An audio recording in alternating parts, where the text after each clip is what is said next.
자, 이제 교재 갈게요. 21쪽 갑니다. 자, 6번으로 가죠. 자, 제목이 징수 방법인데요.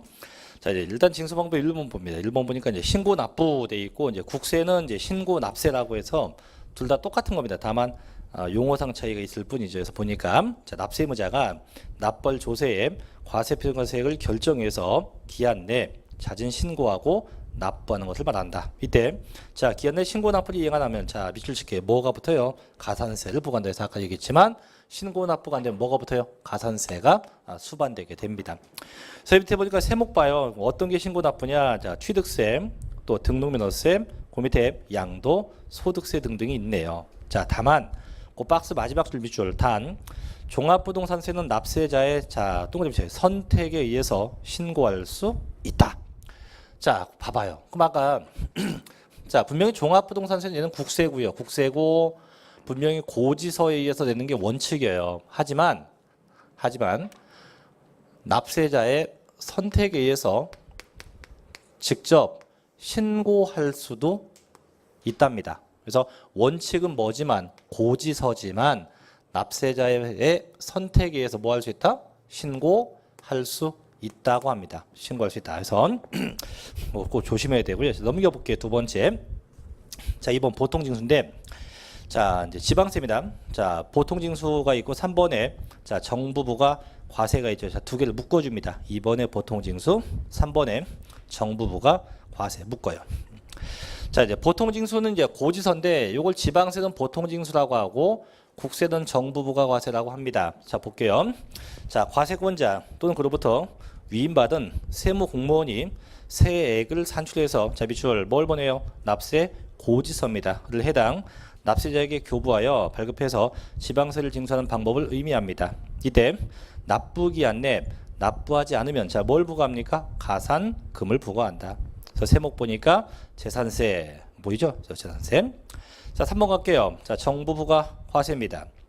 자, 이건 국세인데 자, 납부할 조세에 과세표준세액을 과세관청에 처분 즉 고지납 결정해서 확정하여 국세를 과세하는 걸 말합니다. 이때 납부기한 내 마찬가지 납부 안 하면 뭘 붙여요? 가산금을 부과합니다. 옆에 상속세 중에서 무시하시고요. 일단 그래서 밑에 세목 보니까 자, 종합부동산세 뭐로 얻는다?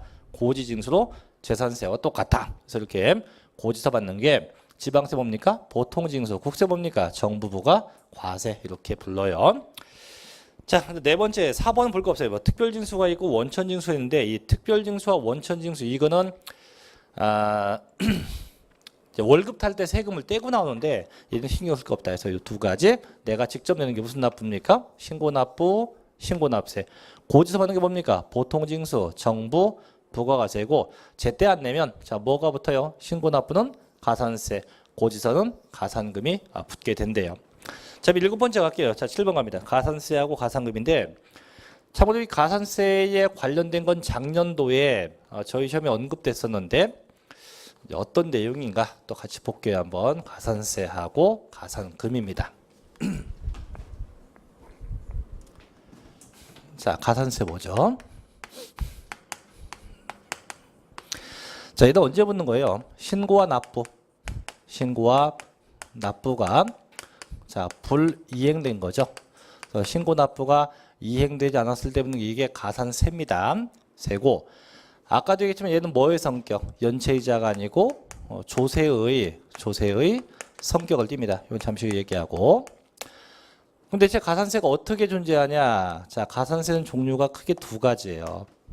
첫째는 이게 신고 납부이기 때문에 자, 신고에 관련된 가산세에서 신고 불성실 가산세라고 하는 게 있고요.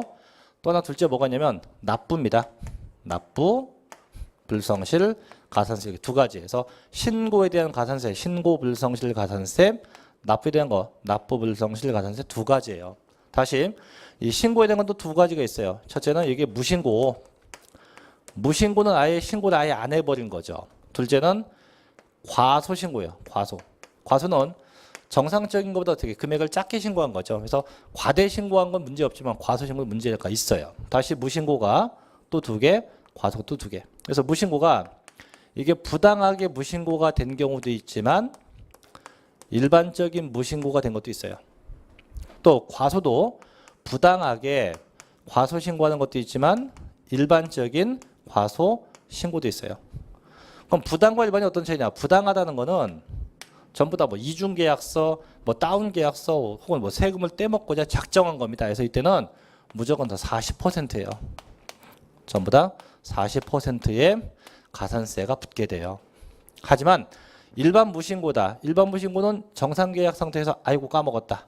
이게 20%고 일반 과소는 정상계약 상태에서 계산 잘못한 겁니다. 이때는 10%가 붙게 돼요. 그래서 항상 부당한지 일반인지 구분해야 되고 대신에 자 납부불성실 가산세다. 얘는 무조건 하루 0.03% 0.03%가 붙어요. 그래서 요거는 뭐 일반 부당 안 따집니다. 그럼 어떻게 붙는 건지 한번 계산해 볼게요. 한번 실제 한번 해봅시다. 자 어떤 값이가 요번에 땅을 샀어. 땅을 취득했어요. 취득했대요. 그럼 당연히 뭘 내야 됩니까? 당연히 취득세를 내야겠죠. 그죠? 자, 그럼 언제까지 내냐면 취득세는 보통 부동산이 취득이 돼요. 취득이 되면 취득한 날부터 휙 와서 60일 냅니다. 60일 내 이 기간에 납세자가 직접 신고하고 직접 납부해야 돼요. 60일 내에 신고 납부되는 게 이게 원칙입니다. 자, 그런데 이 친구가 자, 내야 할 세금이 취득세가 100만 원이었는데 100만 원을 아예 신고 납부를 안 했어요. 안 했다. 그럼 뭡니까? 무신고입니다. 무신고. 무신고 납부했어요. 무신고. 그것도 부당한 건 아니고 일반적인 무신고입니다. 그럼 20 빼고 무신고가 일반적인 무신고다. 자, 이렇게 무신고가 되면 이게 언젠가 시간이 막 흘러가면 이게 걸려요. 적발됩니다. 이게 국가로부터 이게 적발이 돼요.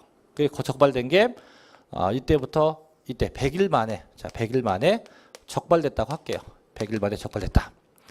적발되면 이때 정부가 야 너 이때 취득세 안 냈더라. 내야 돼. 얼마? 100만 원 내야 되고 너 신고 납부 안 했으니까 뭐도 내야 돼. 가산세도 내야 돼. 이렇게 해요. 그럼 가산세는 내가 하는 게 아니고 정부가 가산세를 매깁니다. 그럼 첫째, 자 신고 안 됐죠.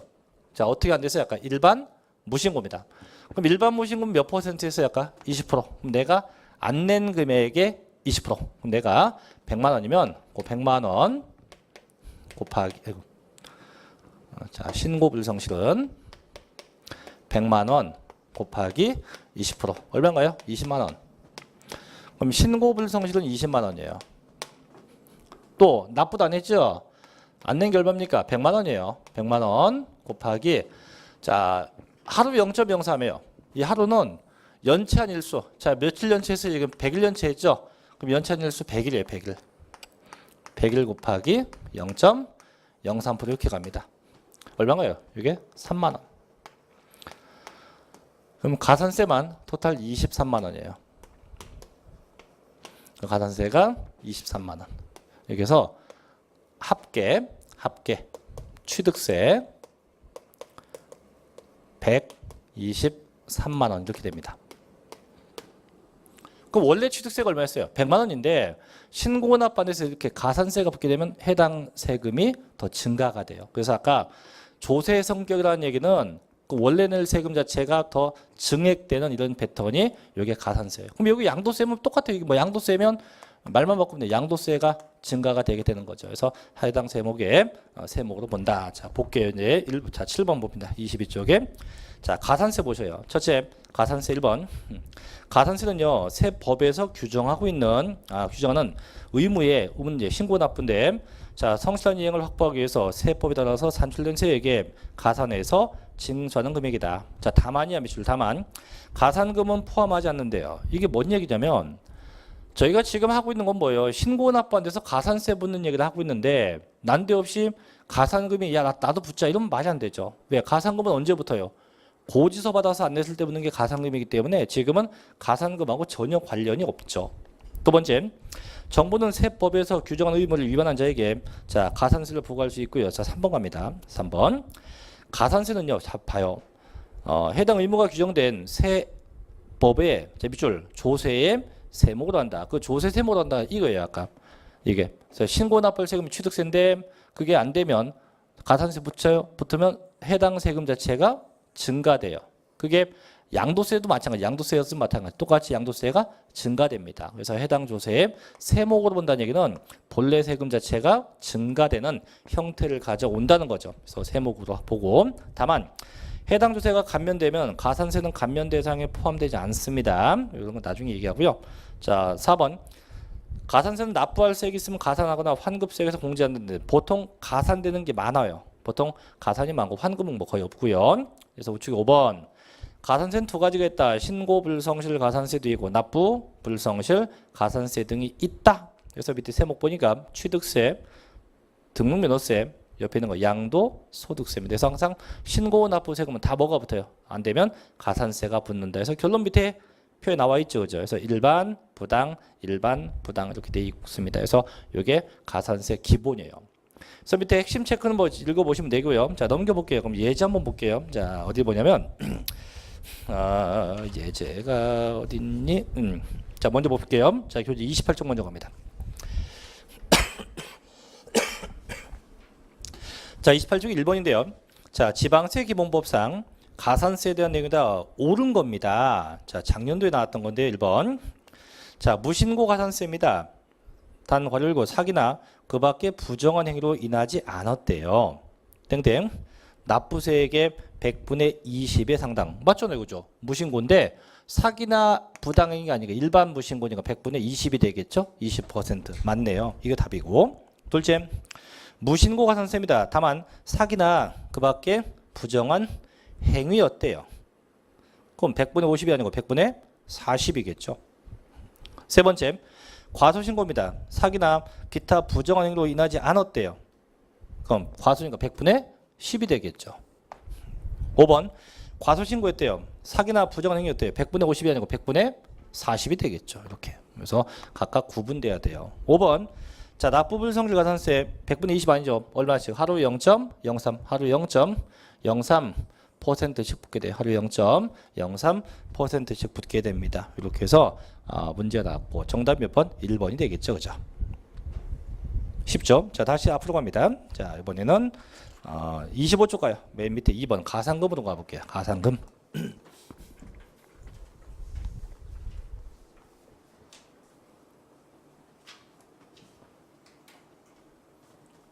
이거 좀 꺼줄래요?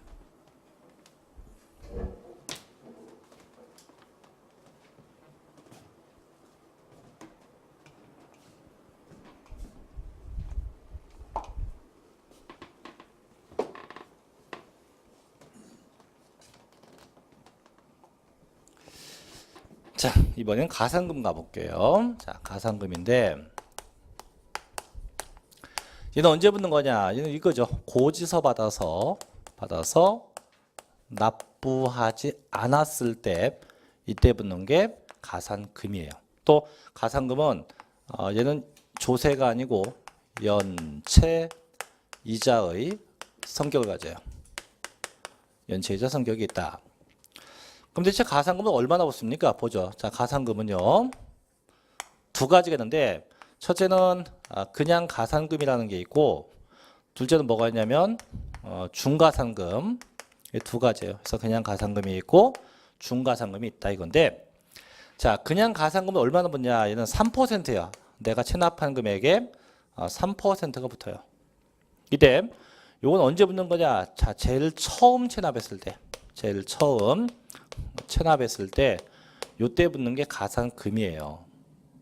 그럼 중가산금 얼마나 붙냐? 얘는 1.2%가 붙어요. 언제까지? 안 내면 될 때까지 계속 붙어요. 그래서 최고 60개월 동안 붙어요. 최대 60개월 동안. 그럼 내가 안 내고 버틸 수 있는 건 최고 60개월이에요. 그럼 다 붙으면 얼마? 72%가 붙게 되겠죠. 그럼 중가산금은 언제 붙냐? 얘는 2회 이후, 2회 이상 요 세금을 체납하고 또 체납해요. 2회 이상 체납했을 때 붙는 게 요게 중가산금이라 합니다. 2회 이상 체납했을 때 붙는 거예요. 다만 조심할 게 있어요. 가산금은 체납한 금액에 제한이 없지만 중가산금은 체납한 금액에 제한이 있어요. 그래서 첫째, 체납한 게 그게 지방세였다면 적어도 그 체납한 금액이 30만 원 이상 체납해야 붙게 되고요. 체납한 게 국세였다면 적어도 100만 원입니다. 100만 원 이상 체납해야만 붙게 돼요. 그럼 바꿔 얘기하면 내가 체납한 지방세가 30만 원 미만이었다면 그땐 가산금만 붙지 중과상금이 안 붙어요. 또 체납한 게 국세가 100만 원 미만이면 마찬가지 가산금만 붙지 중과상금은 붙지 않게 됩니다. 그럼 어떻게 보는가 볼게요. 그럼 얘도 한번 자 봅니다. 자, 어떤 갑이 이번에 건물을 갖고 있어요. 건물을 보유해요. 보유하면 매년 뭘 내냐면 매년 얘는 재산세 내야 돼요. 자, 그럼 재산세는 분명히 고지서입니다. 그럼 고지서가 와요. 오면 세금 내는 기간이 매년 7월 16일부터 30일 요 기간에 내요. 요 기간에 세금을 내야 돼요. 늦어도 이때까지 내야 됩니다. 근데 이때 고지된 금액이 얼마냐? 100만 원이었어요. 100만 원. 100만 원인데 이거를 제때 안 냈어요. 이때 안 냈어요. 안 내면 자, 뭐가 붙어요? 가산금이 붙어요. 몇 프로? 요 금액의 3%. 얼마예요? 그럼 3만 원.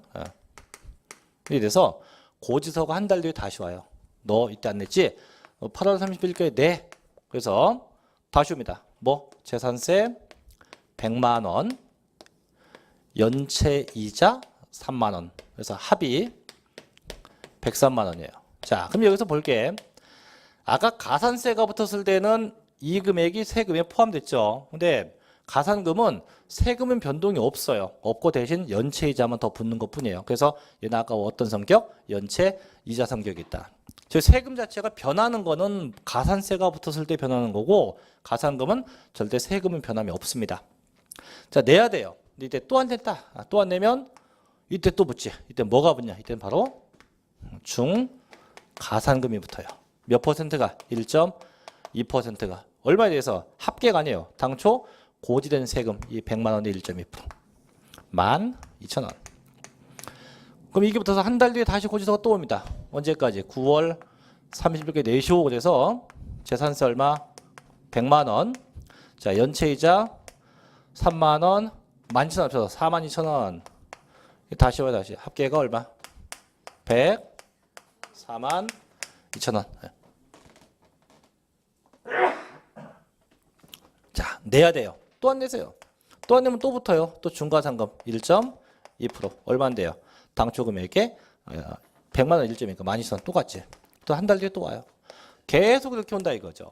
그럼 결국은 제일 처음에 냈을 때 붙는 게 뭐고요? 가산금이고 두 번째, 세 번째 계속 안 내면 계속 붙어요. 언제가 최고 60개월 동안 붙게 돼. 이게 무슨 가산금? 중가산금이라고 하는 겁니다. 그래서 가산금, 중가산금인데 볼게요. 교재. 자, 25쪽 갑니다.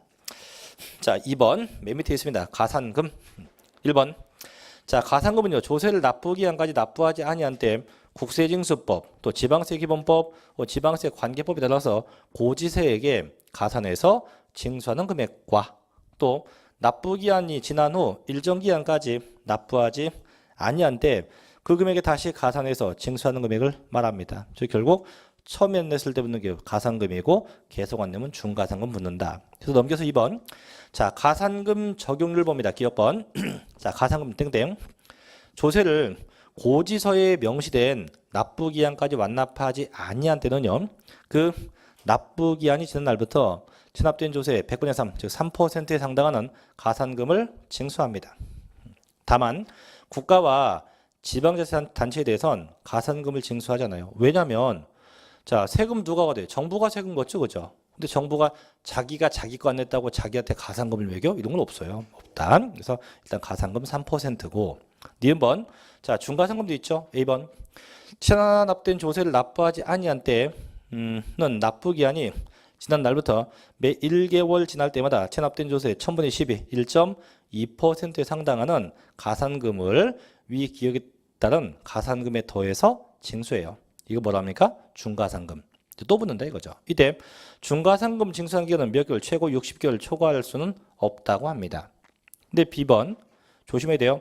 납세 고지서별 세목별 세계 국세 100만 원 미만, 지방세 30만 원 미만이면 이땐 중가산금을 적용하지 않아요. 그래서 최소한 중가산금 아까 얘기했죠. 지방세 얼마? 30만 원 이상, 국세 얼마? 100만 원 이상일 때 붙이 그 미만은 절대 중가상금이 붙지 않게 됩니다.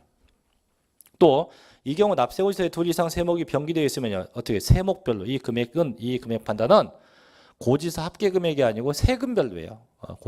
고지서 보면은 세금이 어떤 세금 얼마, 어떤 세금 얼마 써 있어요. 그래서 합계가 얼마 되는데 이 합계가 30, 100이 아니고 건건이 30인지 100인지 따지는 겁니다. 그래서 세목별로 판단해서 적용한다. 그래서 세목 보니까 재산세, 또 종합부동산세 이 두 개 정도만 기억하면 되겠죠. 그래서 결론. 자, 다시 할게요. 자, 신고납부. 내가 직접 내겠다. 이게 무슨 납부입니까? 신고납부고. 이행이 안 되면 뭐가 붙어요? 가산세가 붙는다. 그래서 두 가지. 신고 불성실과 납부 불성실이 있다. 이렇게 보시고요. 그래서 일단 다 보기 힘드니까 부당한 것만 먼저 볼게요. 몇 퍼센트? 40%예요. 그다음 고지받아 안 냈다. 그럼 뭐가 붙어요? 가산금이 붙죠. 그래서 그냥 가산금 3%요.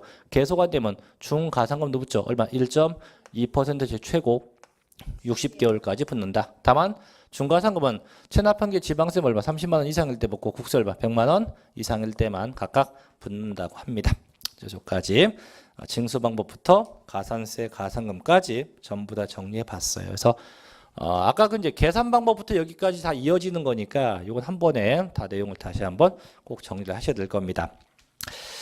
자, 이제 넘어갈게요. 이제 29쪽으로 갑니다. 29쪽에 8번. 자, 납세자와 납세무자인데 요거는 23회 때 한번 언급되고 안 났어요. 안 났는데 얘는 되게 쉽습니다. 내용 자체가 쉽고 크게 복잡해할 게 없어요. 그래서 그 몇 개만 조심할 것만 알려드리고 요건 넘어갈게요. 자, 제목이 납세자와 납세무자인데 결론 납세자는 세금 낼 자예요.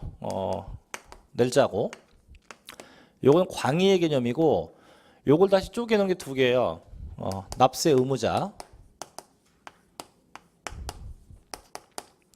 둘째, 징수 의무자.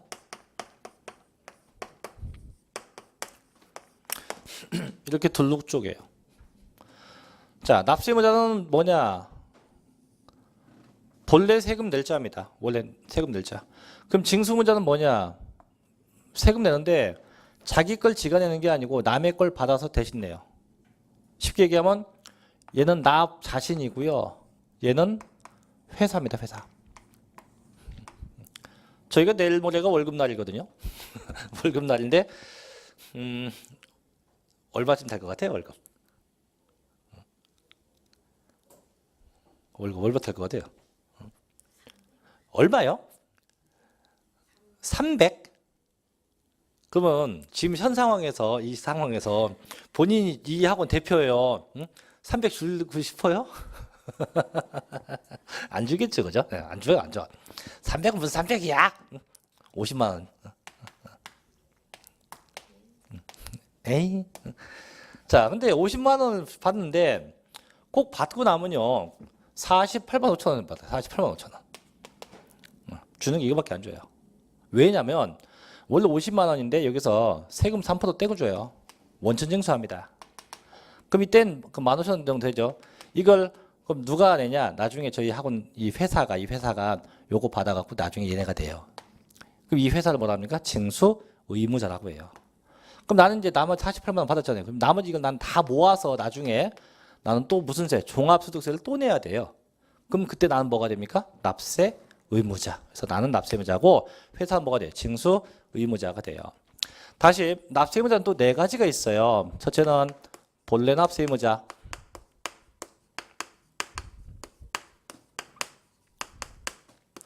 둘째는 연대 납세 의무자.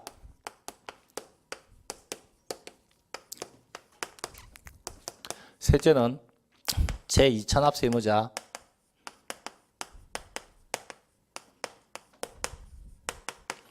넷째는 보증인이에요. 보증인. 이렇게 구분되어 있어요. 그럼 첫째, 자 본래 납세 의무자가 뭐냐고요? 원래 세금 낼 자. 본래 세금 낼 자. 취득했으면 누가 내요? 취득자가 냅니다. 양도했으면 누가 내요? 양도자가 냅니다. 그래서 그 본래 세금 낼 자를 저희가 본래 납세 의무자라고 불러요. 문제는 얘하고 얘입니다. 연대 납세 의무자하고 제2차 납세 의무자 이 두 개가 문제예요. 보증인은 그냥 말 그대로 세금 보증한 자입니다. 그래서 이 두 개는 조심해야 돼요. 자, 왜 조심하냐면 연대납세 의무자도 마찬가지고요. 2차 납세 의무자도 마찬가지인데 둘 다 공통점은 세금을 대신 물어주는 겁니다. 제가 안 내면 내가 대신 물어주는 거예요. 즉 특정 상대방이 안 내면 누가 내가 대신 물어주는 게 그게 연대납세 의무자 또 2차 납세 의무자예요.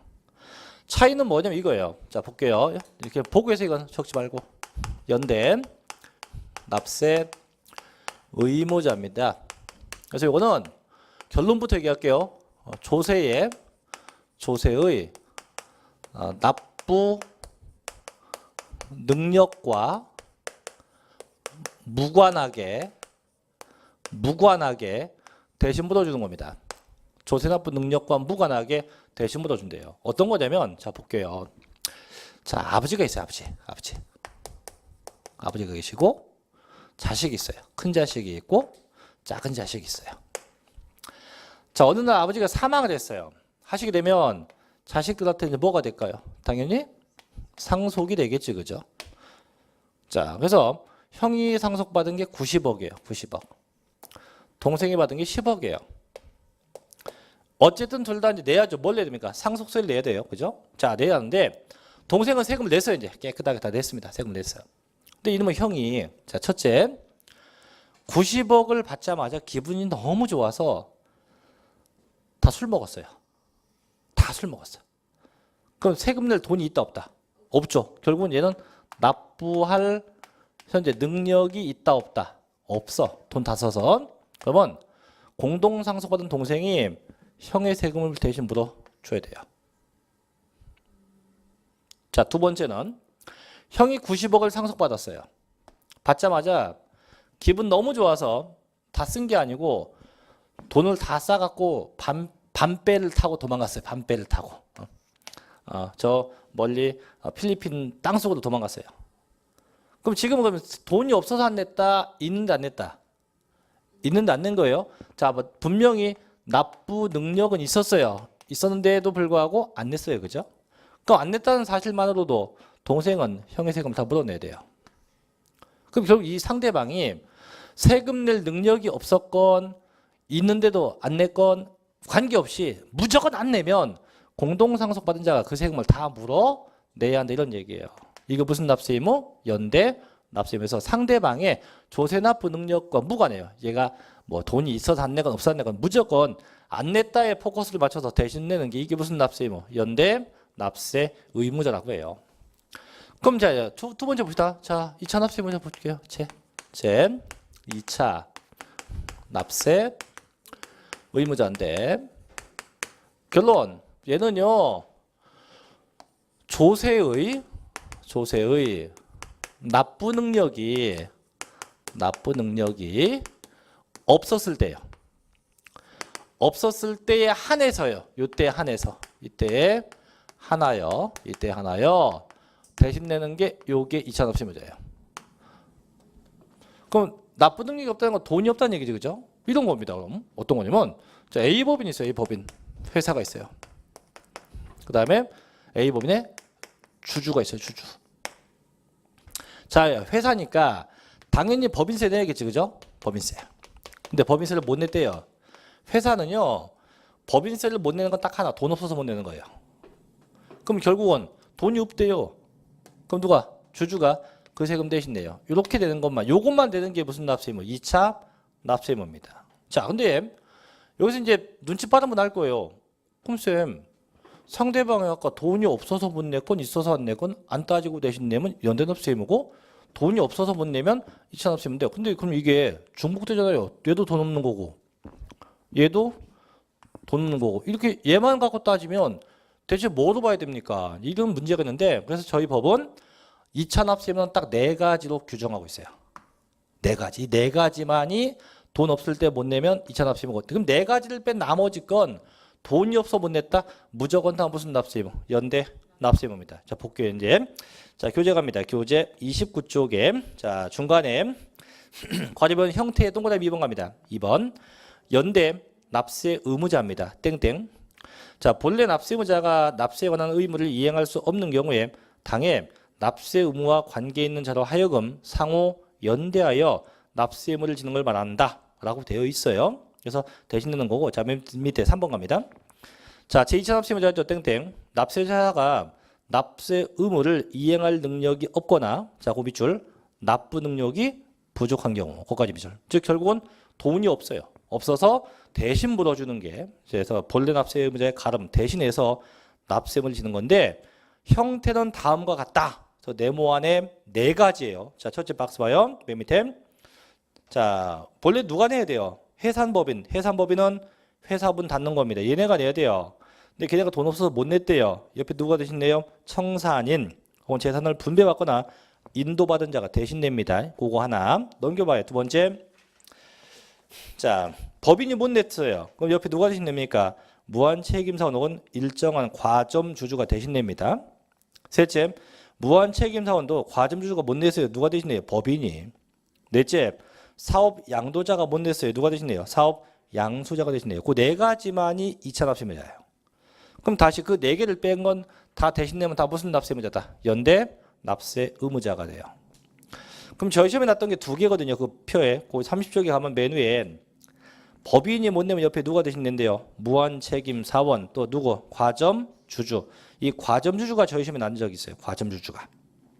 그 다음에 또 난 게 뭐냐면 맨 밑에 사업 양도자가 못 내면 옆에 누가 대신 내요? 사업 양수자가 대신 냅니다. 요것도 시험 난 적이 있어요. 그래서 시험 난 게 뭐냐 그러면 과점주주는 주식을 많이 갖고 있는 자거든요. 그럼 대체 주식을 어느 정도 갖고 있느냐 이건데, 주식 보유 비중이 50% 초과예요. 얼마 초과요? 50% 초과. 거기에 이제 시험 났었어요. 그래서 50% 넘어야 되고, 자, 그다음에 시험 났던 게 이제 그 넷째 칸 사업 양도자가 못 내면 누가 대신해요? 사업 양수자가 된다 했죠. 자, 그거는 알고 가야 돼요. 그 사업 양수자가 대신 내는 세금은 딱 정해져 있어요. 소득세하고요, 부가가치세입니다. 이 두 세금에 대해서만 2차 납세 의무가 있지, 두 세금이 아닌 건 없어요. 이 두 세금에 대해서만 2차 납세 의무가 있어요. 요건 이제 지금부터는 이제 저희가 이제 시험하고는 큰 관련성이 없는데, 요 내용을 제가 부연 설명해 줄게요. 부연 설명.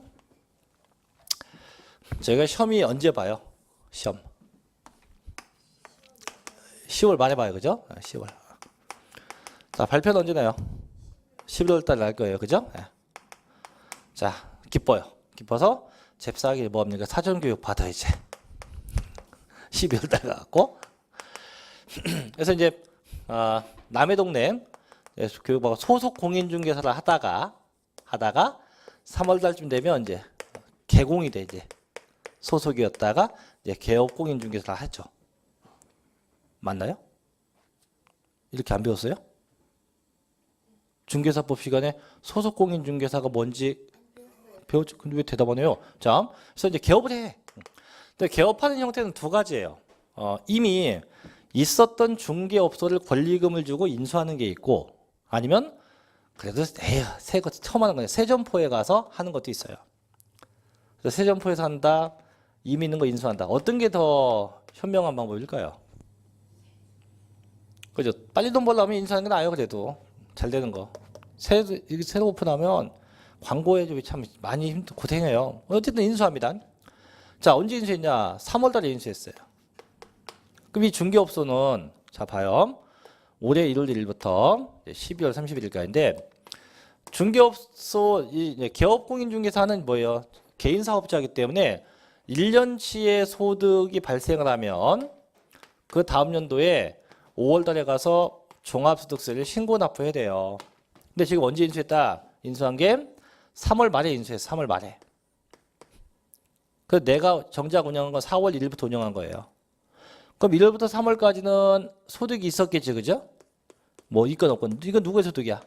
나한테 양도한 양도자의 소득이 돼요. 양도자의 소득. 4월 1일부터 나머지 건 누구의 소득? 이건 내가 인수했으니까 나의 소득이에요.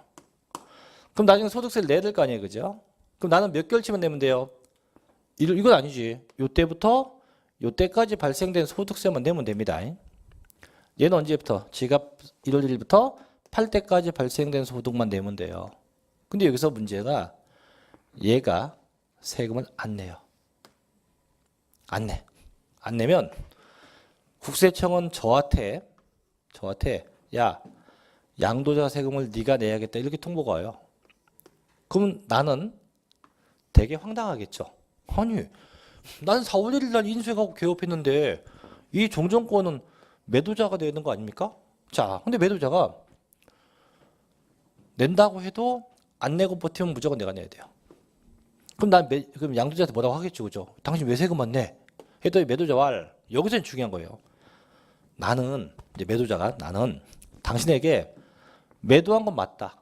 근데 내가 그냥 매도한 게 아니고 나는 이 양도자가 사업에 포괄 양도를 했다. 이렇게 얘기를 하면 문제가 복잡해져요. 포괄 양도라는 건 내가 인수하기 전까지 발생한 채권, 채무 모든 거 다 양도한 거예요. 그럼 나는 아니 매매계약서에 그런 거 없잖아요. 다시 얘가 잘 읽어봐라. 그 중간에 숨어있다. 이렇게 당하는 거예요. 그 봤더니 진짜로 포괄 양도라고 돼 있어. 이러면 눈물 머금고 다 내야 돼요. 그래서 인수하게 되면 나중에 이제 인수하게 되면 꼭 계약서를 쓸 때 반드시 써야 돼요. 4월 매매일 현재까지 발생한 채권, 채무, 조세 관계는 전부 다 누구 책임에 의하고 매도자 책임에 의하고 후부터는 누구 책임에 의한다. 매수자의 책임에 의한다. 이걸 꼭 넣어야 돼요. 안 넣게 되면 2차 납세금은 다 뒤집었습니다. 물론 이분이 이제 착한 분이면 내겠죠, 그죠? 근데 일부러 안 내고 하는 분들도 있으니까 그런 것만 좀 조심하시면 됩니다. 네, 네.